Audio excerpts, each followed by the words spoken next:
tanto dinero como pensaba. A lo mejor lo que tiene sea solo dinero falsificado. Y con todo lo malo que eso puede ser, ni siquiera se aproxima a lo malo que es tener una fe falsificada, una fe que no es real. Así que en este estudio bíblico, cómo detectar algo falsificado, no estaré hablando de dinero falsificado, sino de falsos profetas, pastores, apóstoles y maestros. Bien.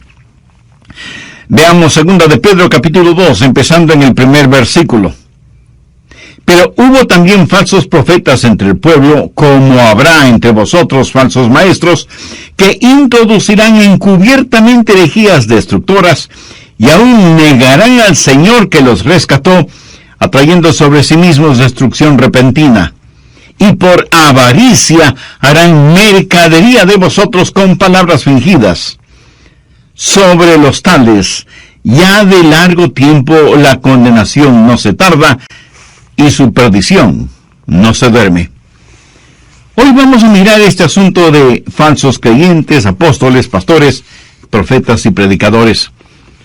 Nuestro mundo hoy está lleno de peligrosas y condenables herejías. La necesidad en estos días es de un auténtico cristianismo bíblico. En la Biblia no hay crimen mayor que el ser un profeta falso. De hecho, un profeta falso en el Antiguo Testamento tenía que morir. Busque Deuteronomio 18:20. El profeta que tuviere la presunción de hablar palabra en mi nombre, a quien yo no le haya mandado hablar, o que hablare en nombre de dioses ajenos, el tal profeta morirá. En otras palabras, el falso profeta tenía que ser ejecutado. Es malo el decir una mentira y es peor el enseñar una mentira. Pero es terriblemente peor el decir una mentira y enseñar una mentira acerca de Dios, porque usted puede causar que un alma se pierda eternamente. La Biblia llama a esto una herejía condenable. Y yo quiero que vea tres cosas al referirnos a falsos profetas, maestros, apóstoles y predicadores. Primero, usted debe estar consciente de la presencia de ellos. 1 de Pedro 2:1. Pero hubo también falsos maestros entre el pueblo, como habrá entre vosotros falsos maestros. Cuando el apóstol está hablando del pueblo, se está refiriendo al antiguo pueblo de Israel, y dice que en el pasado hubo falsos profetas. Así que eso no es nada nuevo. De hecho, la religión falsa es tan antigua como el jardín del Edén. Y quiero decir que hay solo dos clases de religión. Nosotros subdividimos la religión en cristianismo, budismo, islamismo, confucianismo, catolicismo y hasta reumatismo. Aún más, tomamos el cristianismo y lo subdividimos en catolicismo y protestantismo, y aún subdividimos el protestantismo en metodistas, luteranos, episcopales, presbiterianos, bautistas, y así por el estilo. Pero hay solo dos clases de religión en el mundo, la verdadera y la falsa, eso es todo. Dos categorías: aquello que es verdadero y aquello que es falso. Y desde el tiempo del jardín del Edén ya aparecieron los falsos maestros, y en nuestros días hay una verdadera proliferación de falsos maestros, apóstoles, profetas y predicadores. Pedro reconoce que hubo falsos profetas en el pasado y que habrá entre vosotros falsos maestros. Las palabras entre vosotros se refieren a la iglesia del Señor Jesucristo. Pedro está hablando de la iglesia, y hay falsos maestros en la iglesia hoy en día. De hecho, usted puede pensar en cualquier cosa que quiera creer, no importa cuán extraña y rara sea, y encontrará una iglesia justo como usted la quiere. Es increíble lo que la gente cree. Yo solía pensar que era extraño que la gente no creyera, y estoy descubriendo que es aún más extraño lo que la gente cree. Veamos 2 de Corintios capítulo 11 y desde el verso 13. Pablo está hablando sobre algunos que ocupan los púlpitos y dice: porque estos son falsos apóstoles, obreros fraudulentos que se disfrazan como apóstoles de Cristo. Y no es maravilla, porque el mismo Satanás se disfraza como ángel de luz. Así que no es extraño si también sus ministros se disfrazan como ministros de justicia, cuyo fin será conforme a sus obras. O sea que van a morir e irse al infierno, pero mientras están en vida quieren que se les diga reverendo, o doctor, o eminencia, o títulos de esa naturaleza, pero no conocen al Señor Jesús. Y se paran tras los púlpitos como falsos apóstoles y ángeles de luz. En nuestros días, usted no tiene que buscar al diablo fuera de las iglesias. Muchas veces está ocupando el púlpito disfrazado de ministro, apóstol, predicador o milagrero. No deje que los falsos maestros le sorprendan. La Biblia claramente enseña que estarán entre nosotros.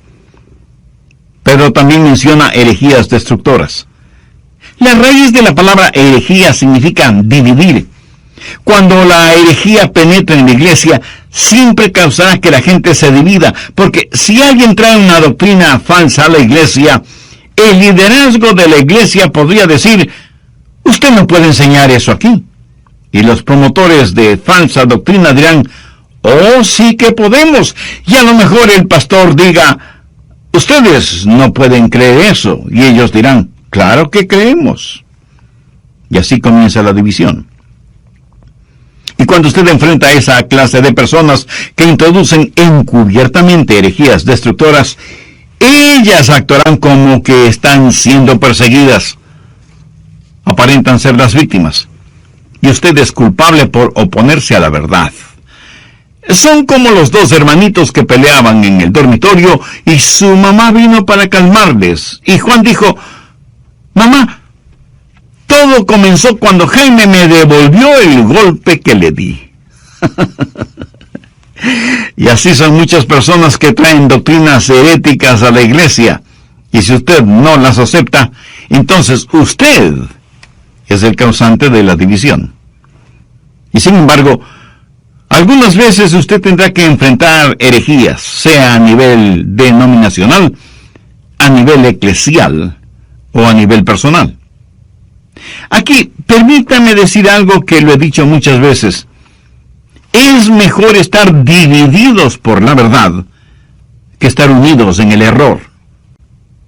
La Biblia las identifica como herejías destructoras.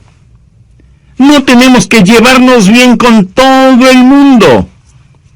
Llega un momento en que debemos decir: basta. Eso está equivocado. Esa no es la verdad. No puede enseñar esto aquí. Martín Lutero, el líder de la Reforma Protestante, dijo lo siguiente: yo no quiero saber nada de paz y concordia cuando en el trayecto se pierde la palabra de Dios y la vida eterna y todo lo demás. No es correcto para mí retirarme o ceder solo por el amor que tenga para alguna persona, sino porque delante de la palabra de Dios todos debemos ceder. Profundo pensamiento. Muchas veces la gente piensa que la Biblia no es verdadera porque hay falsos maestros y dicen: el cristianismo tiene tantas divisiones y tantos errores que no puede ser la verdad.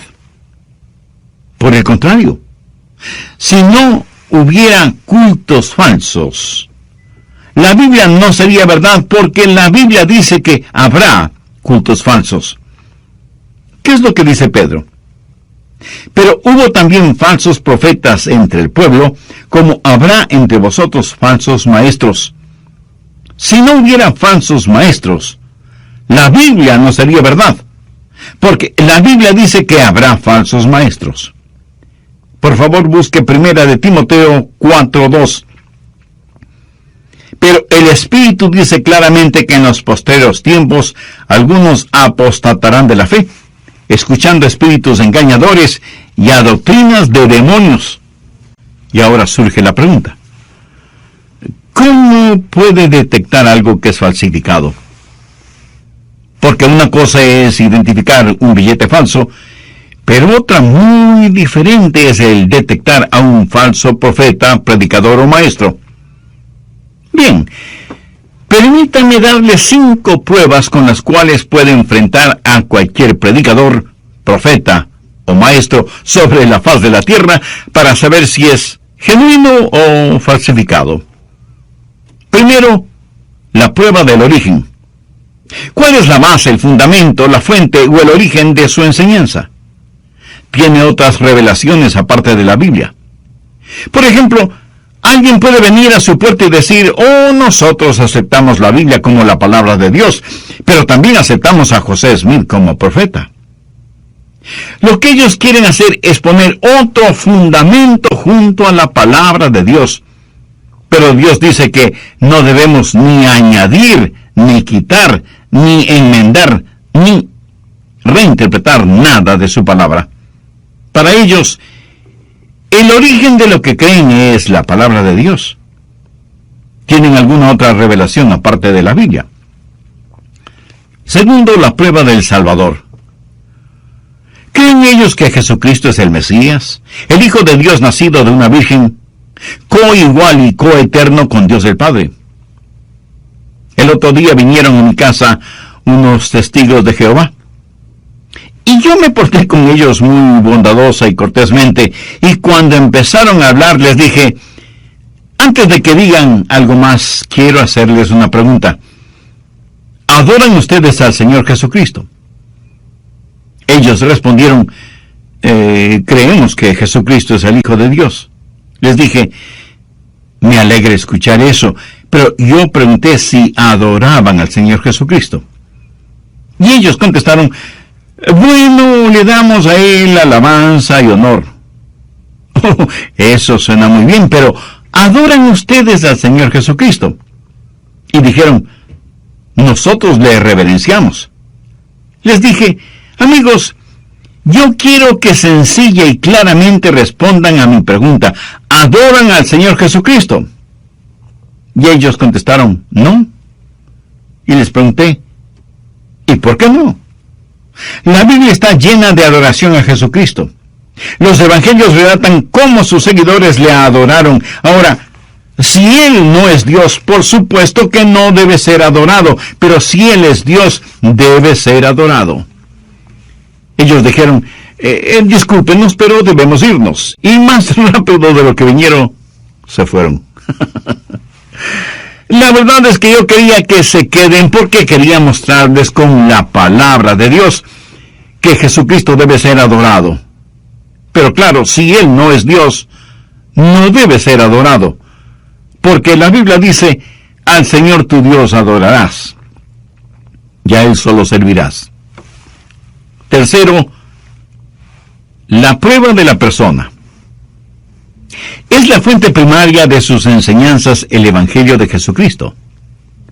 Pablo dijo en 1 Corintios 2:2, pues me propuse no saber entre vosotros cosa alguna sino a Jesucristo, y a este crucificado.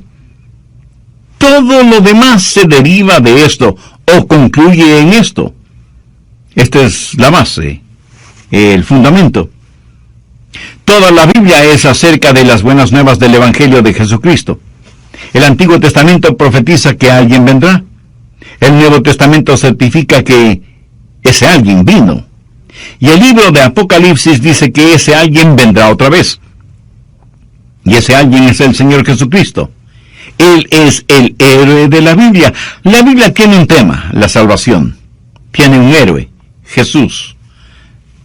Tiene un villano, Satanás. ¿Qué clase de persona es la que ellos representan? ¿Cuál es su motivación? ¿Quieren hablar de lo que ellos llaman la verdad del reino? ¿O de lo equivocada que está la cristiandad? ¿O temas de ese estilo? ¿O quieren hablar de la predicación del Evangelio de Jesucristo, que es el Evangelio de salvación por gracia, por medio de la fe? Pablo, escribiendo a los Gálatas, les dijo: mas si aún nosotros o un ángel del cielo os anunciare otro evangelio diferente del que os hemos anunciado, sea anatema. Literalmente la palabra anatema significa condenación, maldición. Y alguien pensará que esa es una expresión muy dura.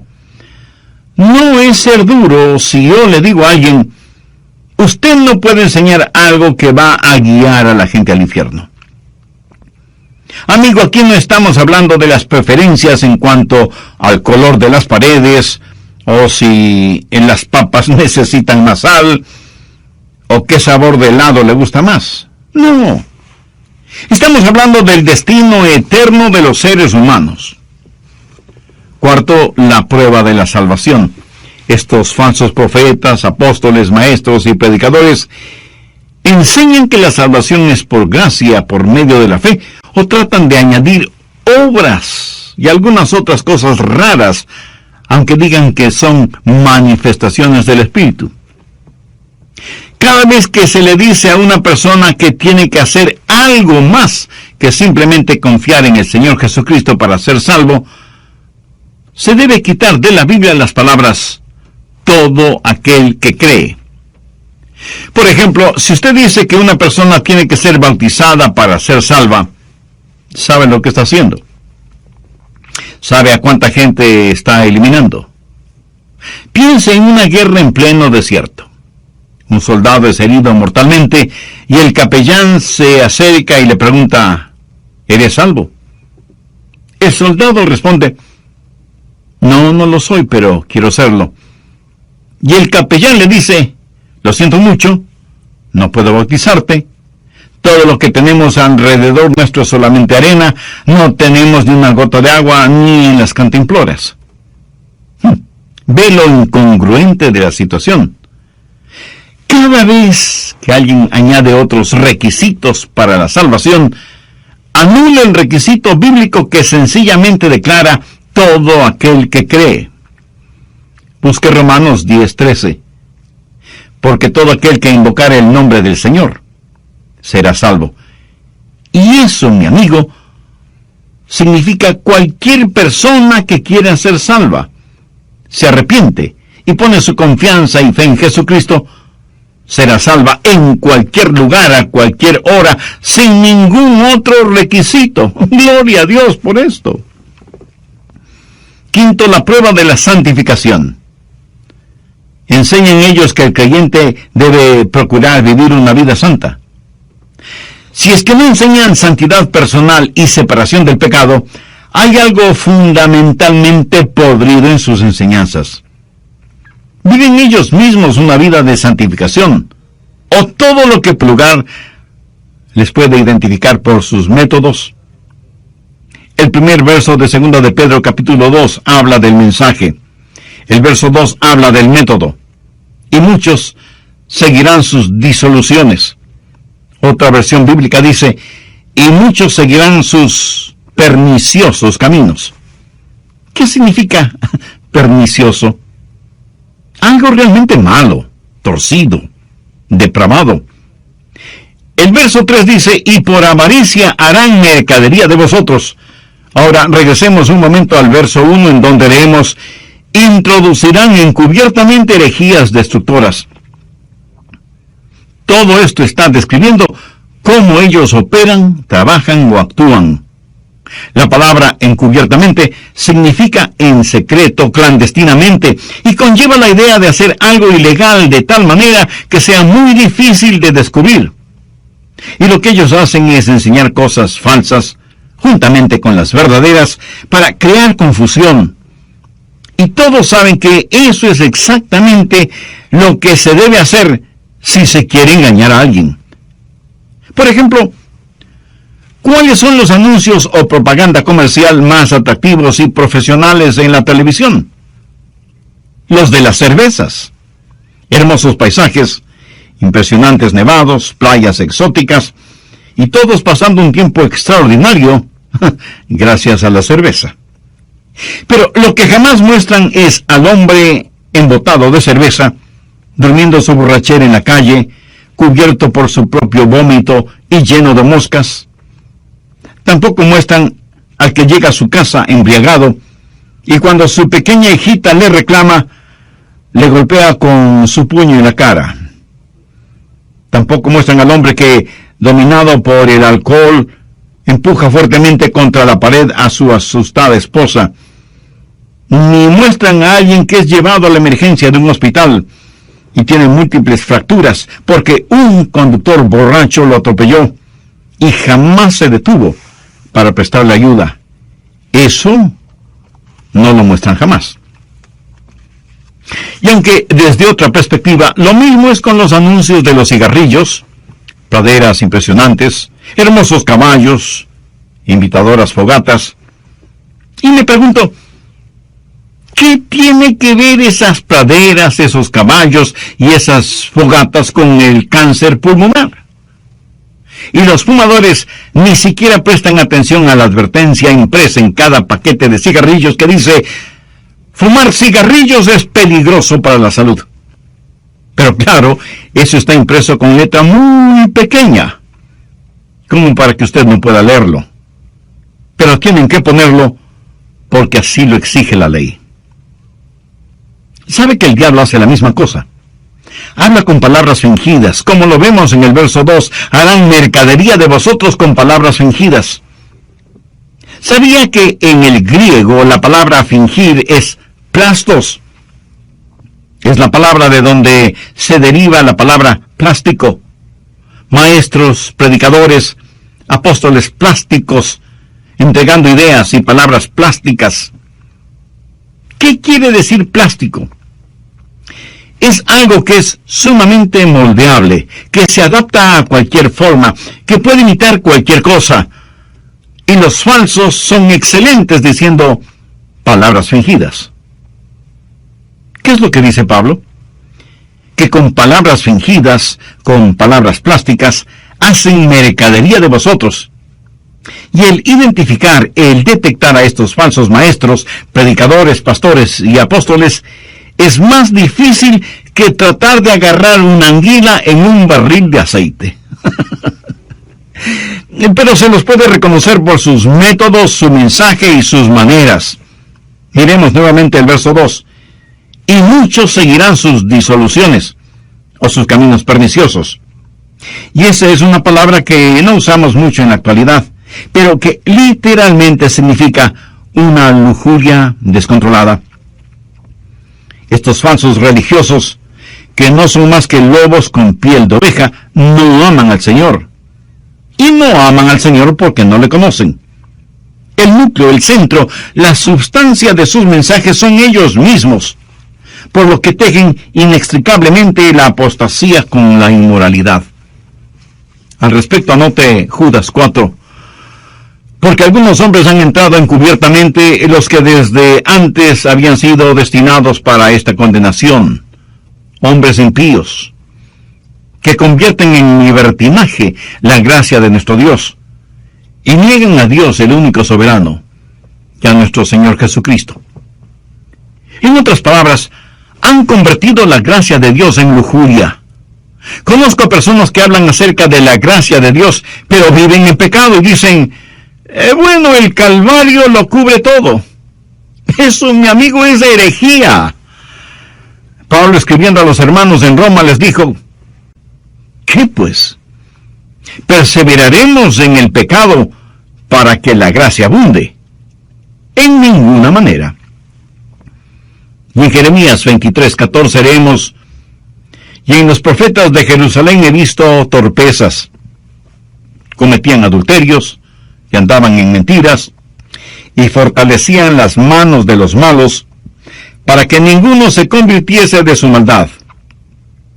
¿No fueron todos ellos como Sodoma, y sus moradores como Gomorra? Se llaman a sí mismos profetas, apóstoles, predicadores, pastores, sanadores y obradores de milagros, pero viven en pecado. Sus caminos son perniciosos, y muchos serán los que le siguen.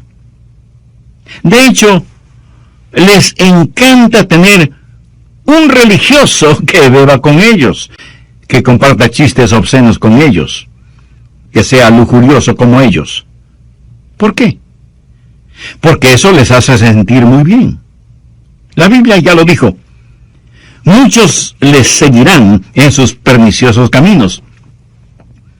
Hay mucha gente religiosa que ama más lo sexual que lo espiritual.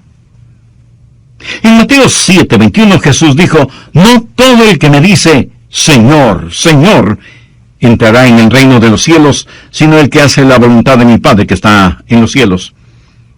Mucha gente religiosa vive una vida doble. Por eso es necesaria la prueba de la santidad. Pero también se puede detectar a los falsos por sus motivos. ¿Cuáles son esos motivos? Veamos otra vez el verso 3. Y por avaricia harán mercadería de vosotros. ¿Cuál es la motivación de ellos? Bueno, ellos quieren hacer de usted una mercadería. Quieren usarle, manipularle. ¿Por qué? Porque son codiciosos. Ahora, de ninguna manera estoy diciendo que un genuino obrero del Señor no debe ser pagado. La Biblia dice claramente que el obrero es digno de su salario. Pero no es de eso de lo que el apóstol está hablando aquí. Él habla de la gente que debido a sus motivos personales y la maldad de su corazón, hacen del Evangelio una mercadería.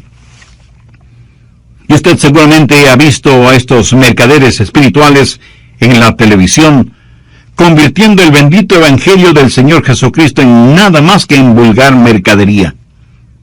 Estimo que el lugar más ardiente del infierno estará reservado para estos quienes por motivos egoístas y muy personales, estos religiosos plásticos y falsos, manipulan a los hijos de Dios como mercadería. Y muchas veces con palabras y conceptos inventados, explotan a los crédulos e ingenuos. ¿Cómo estos falsos deletrean evangelio? Ganancia, ganancia, ganancia. Pablo en forma muy seria dice que Dios con toda seguridad los juzgará. Mire el argumento que él presenta desde el verso 4.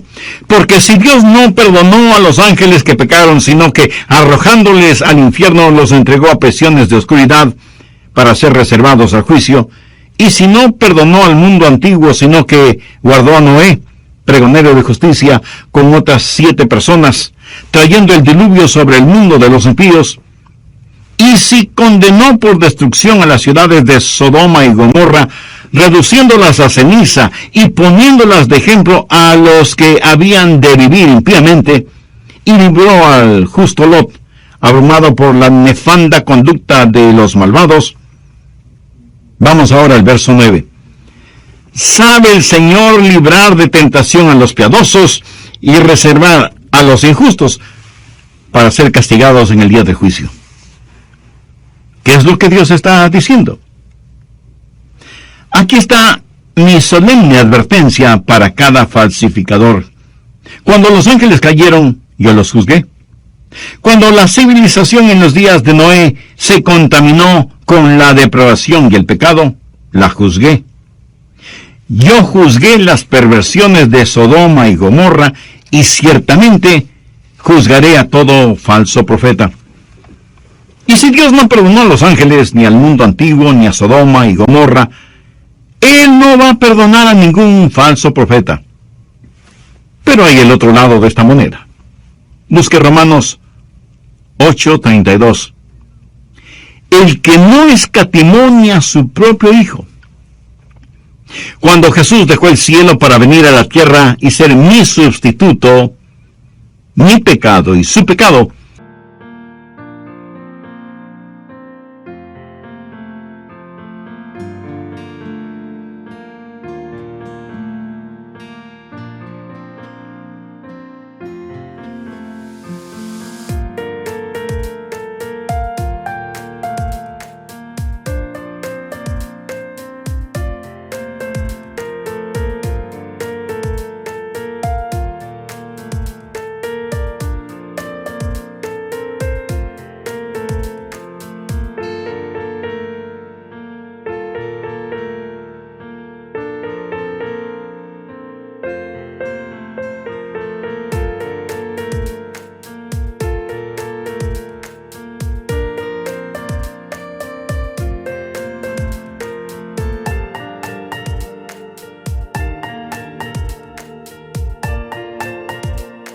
fueron puestos sobre el Señor Jesucristo.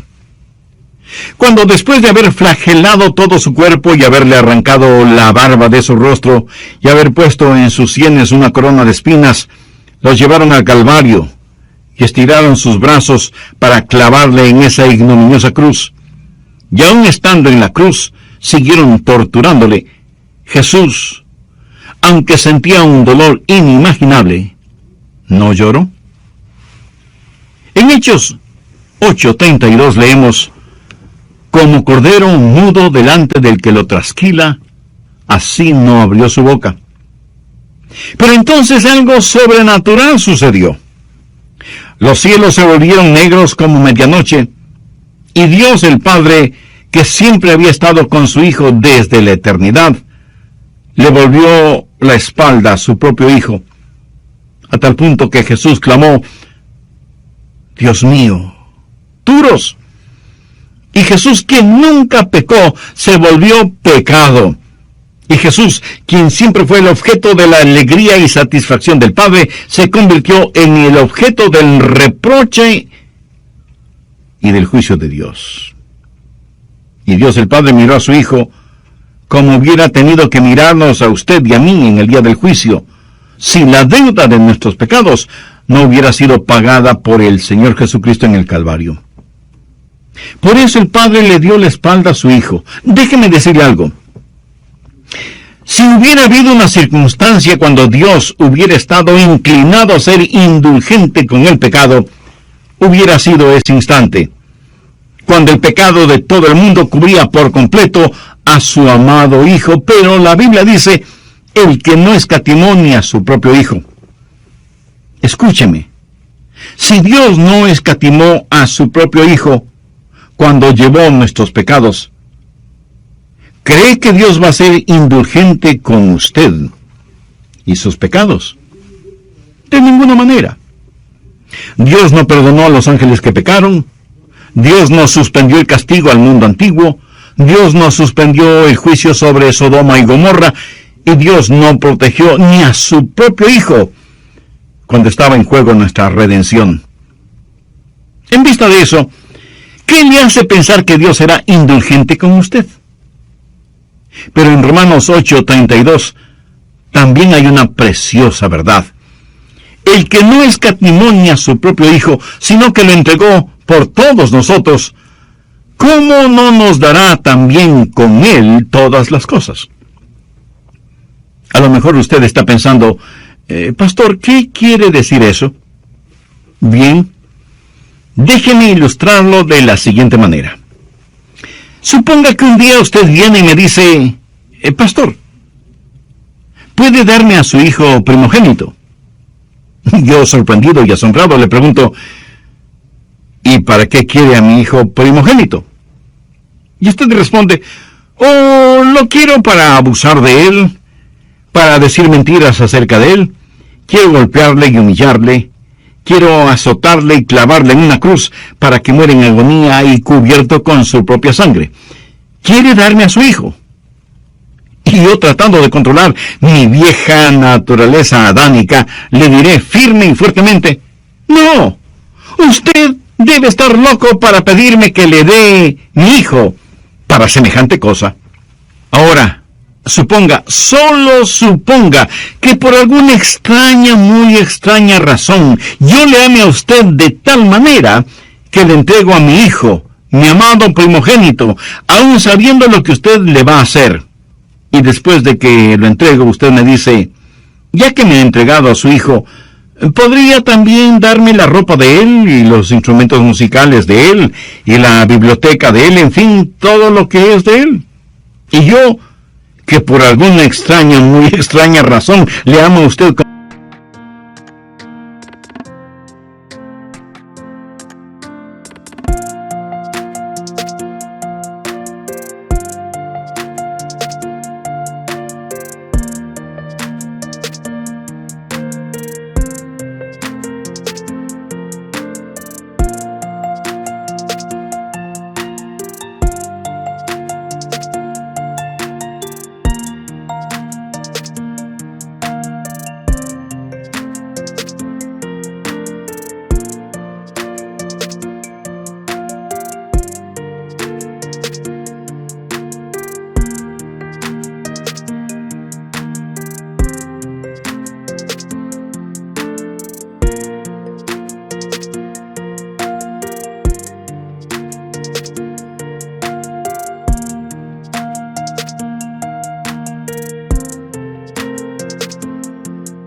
como para haberle entregado a mi hijo, no tendré mayor reparo en darle juntamente con él todas las cosas.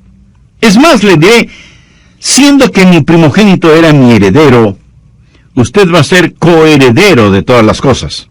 Romanos 8:17 dice, si somos hijos de Dios, somos también herederos, herederos de Dios y coherederos con Cristo. Si Dios nos ama tanto para darnos a Jesús, ¿qué es lo que no nos dará en Cristo? Es como si Dios nos dijera, no se dejen atrapar por un cristianismo falsificado. Dios no es un Dios indulgente. Paciente sí, indulgente no. Él no escatimó ni a su propio Hijo, el Señor Jesucristo, a fin de que usted y yo podamos ser salvos. Lo falsificado solo sirve para probar la validez de aquello que es real. Cada billete falsificado es un tributo a aquello que es genuino. Y cada cristiano falsificado no es más que un tributo a aquello que poseemos que es digno y de valor. No deje que los falsificados le impidan llegar al cielo. Nada hay más real que Jesús. Nada es más real que la salvación. Y usted puede ser un verdadero cristiano si se arrepiente de sus pecados y confía por fe en el Señor Jesucristo. Muchos de quienes me están escuchando podrán decir, Pastor Rogers, he sido salvado, pero voy a aplicar en mi corazón, mi vida, esas 5 pruebas que usted mencionó para saber que soy un cristiano real y no falsificado. Por la gracia de Dios, creo que soy realmente salvo. Y que si Dios me llama a su presencia ahora mismo, estoy listo para eso. Amigo, si usted puede decir tal cosa, usted es genuinamente salvo y es un genuino cristiano. Pero si usted no puede decir esas palabras, o si tiene serias dudas acerca de su salvación y quiere tener absoluta seguridad al respecto, eso es un asunto entre usted y Dios. Por lo tanto, deje de lado cualquier tonto orgullo humano que le impida acercarse a Dios y, usando sus propias palabras, ore una oración como la siguiente. Dios eterno, entiendo que la salvación es solo por gracia,